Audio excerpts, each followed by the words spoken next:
Hi மச்சி, எல்லாருக்கும் காலை வணக்கம். எல்லாரும் எப்படி இருக்கீங்க? நல்லா இருக்கீங்களா? நேத்தி நான் ஹாஸ்பிட்டல் போயிட்டு வந்தப்போ ஒரு இன்சிடென்ட் நடந்துச்சு. உங்ககிட்ட பகிர்ந்துக்கணும்னு ஆசைப்படுறேன். உங்ககிட்ட சொல்லணும் அப்படின்னு ஆசைப்படுறேன். போயிட்டு வந்துட்டு இருந்தப்போ ஒரு நிற மாத கர்ப்பிணி அந்த அக்காவை போட்டு அந்த அண்ணன் அடிச்சிட்டு இருந்தாரு. அடிச்சிட்டு இருந்தோடனே எல்லாருமே போய் கேட்டிருக்காங்க அந்த இடத்துல. கேட்டு அவங்களே எல்லாம் ஒரு மாதிரி சேர்த்து வச்சு அந்த அண்ணன் பேசியிருக்காரு.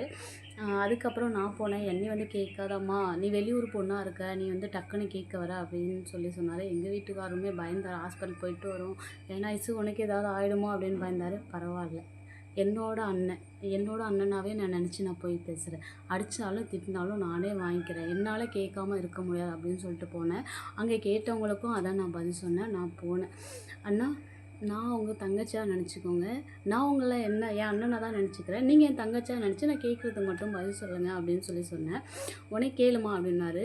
உன் தங்கச்சியை மாப்பிள்ளை போட்டு அடித்தா நீ என்னென்ன பண்ணுவேன்னா அவனை பொழந்து கட்டிடுவான் அப்படின்னு வீரப்பா சொல்கிறாருங்க. உன் தங்கச்சினா பொக்கிஷம், அடித்தா போய் கேட்ப. அப்போ இது ஊரா விட்டு தங்கச்சின்னதும் போட்டு அடிக்கிறியானா அப்படின்னு சொல்லி கேட்டேன். கல்யாணம் ஆகி என்ன லவ் மேரேஜா அரேஞ்ச் மேரேஜான்னு சொல்லி கேட்டேன். அவர் சொன்னார் கௌரவம், நான் லவ் மேரேஜ் 10 வருஷம் லவ் பண்ணி கல்யாணம் பண்ணிக்கிட்டேன். ஓ, 10 வருஷம் லவ் பண்ணி கல்யாணம் பண்ணதுக்கான தண்டனை தான் இப்போ கொடுத்துட்ருக்கீங்களா? சூப்பர் சூப்பர் அப்படின்னு.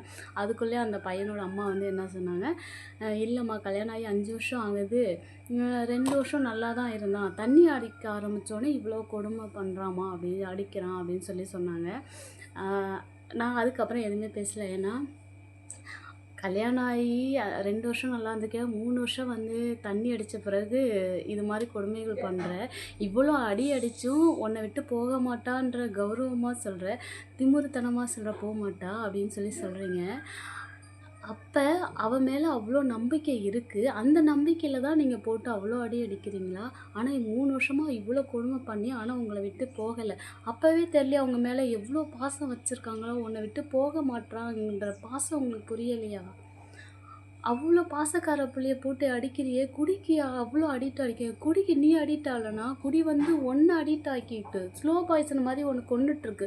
உன்னோட சந்தோஷத்தை கொஞ்சம் கொஞ்சமாக கொல்லுது, உன்னோட உயிரை வந்து கொஞ்சம் கொஞ்சமாக கொல்லுது. நீ இருக்கிறப்பயே அந்த பொண்ணு உன்னை விட்டு போகலை. உனக்கு ஏதாவது ஆயிடுச்சுன்னா அந்த பொண்ணு என்ன பண்ணும்? அதே வயிற்றில் ஒரு குழந்தை இருக்குது, அந்த புள்ள வந்து நீ செய்கிற ஒவ்வொன்றையும் அதை கேட்டுக்கிட்டு தான் இருக்கும். காதால் பார்க்க முடியாது, வயிற்றுக்குள்ளே இருந்தாலும் அடுத்தவங்க என்ன பேசுகிறாங்க ஏது பேசுகிறாங்கன்னு காதுக்குள்ளே கேட்டு தான் இருக்கும். நீ செய்கிற தப்பை எல்லாம் உன் புள்ள அங்கே வயிற்றில் கேட்டு தான் இருக்கும். உன் பிள்ளைக்கு ஒரு ஹீரோவாக இருக்க விரும்புகிறியா இல்லை வில்லனாக இருக்க விரும்புகிறியா? அந்த குழந்தை வயிற்றுக்குள்ளே தான் இருக்கும். ஒன்று அவன், அதாவது உன்னை நம்பி வந்த பொண்ணை மட்டும் அடிக்கல, உன்னோட ரத்த உறவு, உங்களோட 2 பேரோட ரத்தமும் சதையும் சேர்ந்த புள்ள வயிற்றுக்குள்ளே ஒன்று இருக்குது, அதையும் போட்டு கொடுமைப்படுத்துகிற. இது உனக்கு தேவையானான்னு கேட்டேன். அதுக்கப்புறம் ஒரு வார்த்தை கூட பேசலை. குடி வந்து உன்னை அடிக்ட் ஆகி வச்சுருக்கு, அதுக்காக எவ்வளோ கொடுமைப்படுத்துகிற. உனக்கு இப்போ எவ்வளோ பெரிய பொக்கிஷன் கிடச்சிருக்கு தெரியுமா? 3 வருஷமாக கொடுமை பண்ணி அந்த பொண்ணு வந்து உன்னை விட்டு போகாமல் இருக்குது. அதை வந்து நீ எவ்வளோ டார்ச்சர் பண்ணுற, எவ்வளோ கொடுமை பண்ணுறன்னு தெரியுது. அப்போ கூட உன்னை விட்டு போகலான்னா அந்த பொண்ணு உன் மேலே எவ்வளோ உயிரை வச்சுருக்குன்னு பார்த்துங்க. இப்போனா வந்து இப்போ உள்ள பிள்ளைங்கன்னா சின்ன பிரச்சனைனாலே டைவர்ஸ் கொடுத்துட்டு போயிடுது. தான் வீட்டுக்காரனை விட்டுட்டு அடுத்த அடுத்த வீட்டுக்காரங்க புருஷனை இழுத்துட்டு போயிடுங்க. அது மாதிரி போயிட்டுருக்கு. அது மாதிரி கட்டத்தில் இவ்வளோ கொடுமை நடந்து உன்னை விட்டு போகாமல் நீ தான் வேணுன்றதுக்காக அவ்வளோ வலிகளை தாங்கிட்டு வயிற்றில் ஒரு புள்ள தாச்சியோட ஒன்று சார்ந்து இருக்குது. உனக்கு இது உனக்கு வெக்கமா இல்லையாண்ணா? சொல்லு. நான் வெளியூர் பொண்ணு தானா? நான் உங்கள் ரோடு வழியாக தான் வேலைக்கு போவேன், ரிட்டனும் இந்த வழியாக தான் வருவேன், சரிங்களா? இன்ன வரைக்கும் நான் உங்களை பார்த்ததில்ல. நான் போகிற டயத்தில் நடக்குதா என்னன்னு தெரில. ஆனால் இப்போ தான் ஃபஸ்ட் டைம் உங்களை நான் அங்கே பார்க்குறேன். ஏன்னா அப்படி இருக்கீங்க அப்படின்னு கேட்ட பிறகு அந்த அண்ணன் ஒன்றுமே பேசலை. இப்போ உள்ள காலகட்டம் தான் உங்களுக்கே தெரியும். ஆனால் இப்போ இருக்க பொக்கிஷன் நீங்கள் நழுவ விட்டுட்டிங்கன்னு வச்சுக்கோங்க, லைஃப்பில் நீங்கள் என்றைக்குமே ஏந்திரிக்க முடியாதுண்ணா. தங்கச்சி ஒரு அடி வேணாலும் அடிச்சிங்க. எனக்கு உடம்பு முடியல தான், இப்போ முடியாமல் தான் நடுக்க பேசிகிட்டு இருக்கேன். இருந்தாலும் வந்து உங்களுக்கு அதை புரிய வைக்கணும்னு நினச்சேன். ஆனால் சும்மா சொல்லக்கூடாதுங்க. நான் பேசுகிற ஒரு வார்த்தை கூட அவர் வந்து பதிலே பேசலை, அப்படியே நின்னா ஸ்டக் ஆகி.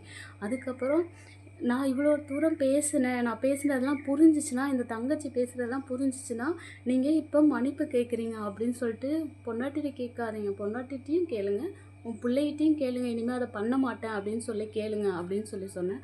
அதுக்கப்புறம் அவர் வந்து கதறி போய் சாரி அப்படின்னு சொல்லிட்டு அவர் கதறி போய் அழுவுனதை பார்த்தா எனக்கு ரொம்ப கொடுமையாக இருந்துச்சு.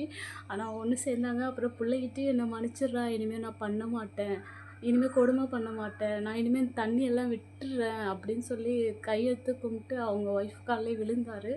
அப்போ தான் தெரிஞ்சேன் உண்மையான பாசம் இருந்ததால். அதாவது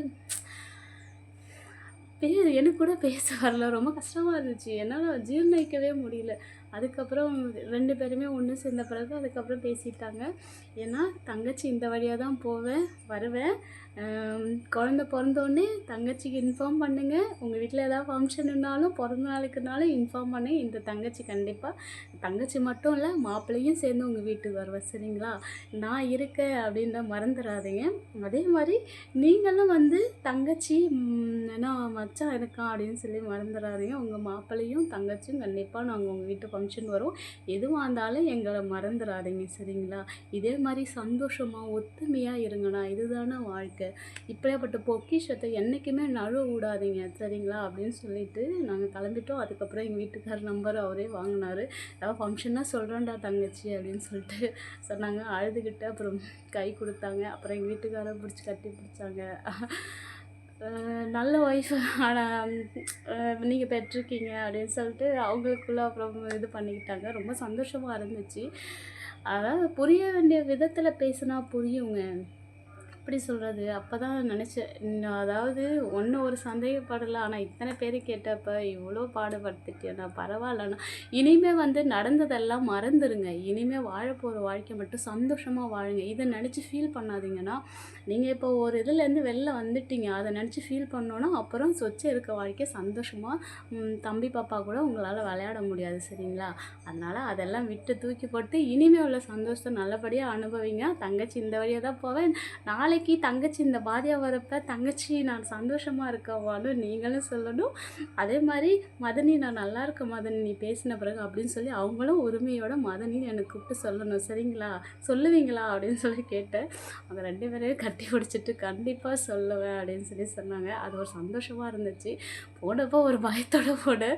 திரும்ப வந்தப்போ ஒரு சந்தோஷமாக வந்தேன். ஒரு ஃபேமிலி சேர்த்து வச்சு அந்த சந்தோஷம் வந்துச்சு. இன்றைக்கி போகிறப்ப பார்க்கணும் அவங்கள நான் பார்க்க முடியுமானா சொல்லித்தான் வரேன். இந்த டயத்துக்கு நான் இப்படியே தான் கிராஸ் பண்ணுவேன். ரிட்டன் வரப்போ இந்த சைடு தான் வருவேன். கண்டிப்பாக மறக்கக்கூடாது. தங்கச்சி மதனி மதனி இருக்கேன் அப்படின்னு நீங்களும் மறக்கக்கூடாதுக்கா. நீங்கள் அக்காவா தங்கச்சியான்றது எனக்கு தெரியல. மறக்கக்கூடாது. சந்தோஷமாக இருங்க அப்படின்னு சொல்லிட்டு நானும் நன்றி சொல்லிட்டு வந்துட்டேன். அதுக்கப்புறம் எங்கள் வீட்டுக்காரர் அப்பா எவ்வளோ பெரிய கலவரம் நடந்துச்சு 5 செகண்டில் எல்லாத்தையும் முடிச்சு வச்சுட்டு வந்துட்டேன்னு சொல்லிட்டு அவரும் அப்புறம் எனக்கு கை கொடுத்தாரு. சந்தோஷப்பட்டார். நான் பயந்துட்டே இருந்தேன் ஈஸு. ஆனால் நீ கேட்ட ஒவ்வொரு கேள்விக்கும் அவர் வந்து திரும்ப பதிலே சொல்லலை. அப்படியே ஸ்டக் ஆகி நின்னப்போ நானே ஆச்சரியப்பட்டேன். நான் பயத்தோடு தான் வந்து உன் பக்கத்தில் நின்னேன். உன்னே திட்டு அடிச்சிருவாரோன்ற பயத்தில் வந்து நின்னேன். ஆனால் நீ கேட்ட ஒரு கேள்வியிலே அவரே ஸ்டக் ஆகி நின்றுட்டார் அப்படின்னு சொல்லி சொன்னாங்க. எனக்கு சந்தோஷமாக இருந்துச்சு. உங்ககிட்ட அந்த சந்தோஷத்தை சொல்லணும் அப்படின்னு சந்தோஷப்பட்டேன். ரொம்ப நன்றி மச்சி. எல்லாருமே வந்து யாருமே கொடுமைப்படுத்தாதீங்க. இது மாதிரி பொக்கேஷன் கிடைக்கலாம் நம்ம கொடுத்து வச்சுருக்கோம். சரிங்களா? இருக்கிற பொக்கேஷத்தை தழுவ விட்டுட்டு திரும்ப அலையாதீங்க. யாரும் இது மாதிரி ஒய்ஃபை கொடுமைப்படுத்தாதீங்க. அதுவும் நிறமாச கர்ப்பிணி. சரிங்களா? யாருமே பண்ணாதீங்க. ஓகே, நன்றி நண்பர்களே. இது கேட்டுட்டு உங்கள் கமெண்ட் பாக்ஸில் எதுவாக இருந்தாலும் என்கிட்ட சொல்லுங்கள். ஓகே, நன்றி.